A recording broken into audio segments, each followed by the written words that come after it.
S T महामंडळातून प्रवास करणाऱ्या प्रत्येक दिव्यांगांसाठी अत्यंत महत्त्वाचा आहे. चला तर मग आता आपण या विषयाकडे जाऊया. आजचा विषय आहे एस टी प्रवास करताना कोणत्या गोष्टीची काळजी घ्यायची, नवीन नियम काय आले आहेत, प्रवासात जर एखादी चूक झाली तर त्याची शिक्षा काय होऊ शकते आणि कोणत्या चुका टाळायच्या आहेत किंवा अशी परिस्थिती आली तर नेमके काय करायचे, या सर्व प्रश्नांवर आपण सविस्तर बोलणार आहोत. सुरुवातीला एक महत्त्वाची गोष्ट सांगतो.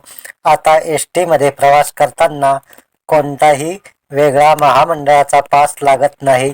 फक्त तुमचे UDID कार्ड आता पुरेसे आहे. उदाहरणार्थ, जर तुमचे 65% पेक्षा जास्त दिव्यांगत्व असेल तर तुम्हाला 75% सूट मिळते आणि तुमच्या सोबतीला 50% सूट मिळते. तर जर 40% ते 100% दिव्यांगत्व असेल आणि तुम्ही एकटे प्रवास करत असाल तरीही 75% सूट मिळते. ही सुविधा UDID कार्डवरून देण्यात येते.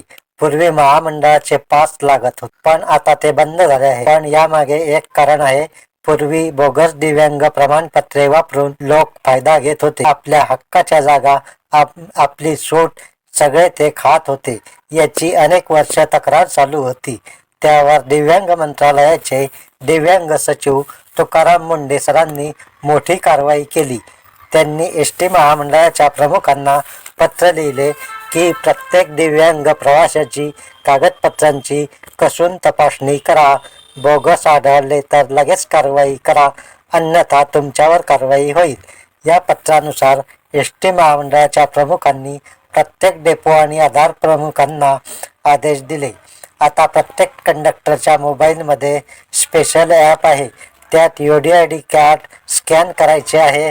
स्कॅन केल्यानंतर डिटेल्स येतील का ते पाहायचे. डिटेल्स आल्या तरच सूट द्यायची, नाही तर कार्ड जप्त करून आधार प्रमुखांना द्यायचे आणि पुढची कारवाई कर. एक छोटासा क्लू दिला आहे.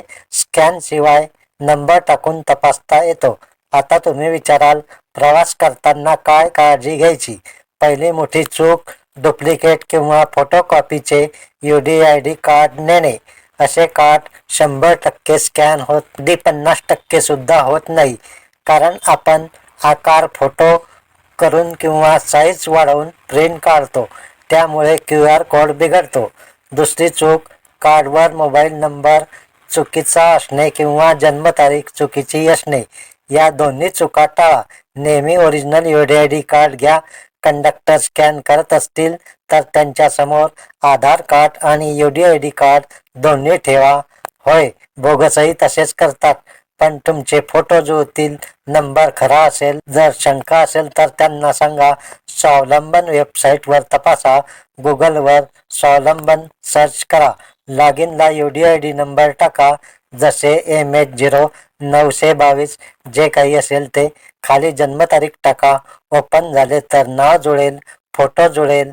जर फोटो वेगळा असेल तर बोगस आहे. चुका टाळण्यासाठी काय करा? ओरिजिनल कार्ड घ्या.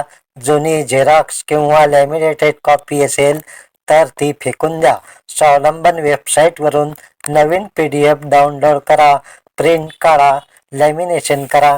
कंडक्टरशी अरेरावीची भाषा करू नका. ते आपल्यासाठीच नियम पाळतात.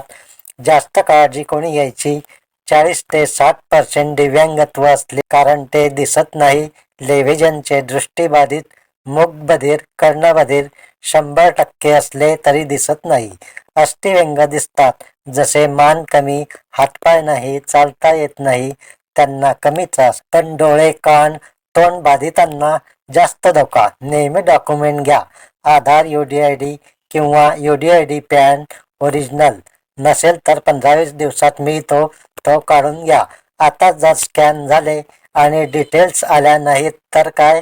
खरा दिव्यांग असाल तर कारवाई होऊ शकते. उदाहरण सांगतो. शाळेत 50 मुले, 1-2 खोडकर, पण शिक्षकांना कळत नाही म्हणून सगळ्यांना शिक्षा. तसेच इथे बोगससाठीही खऱ्यांनाही त्रास. लाकूड जळताना ओलंही जळतं.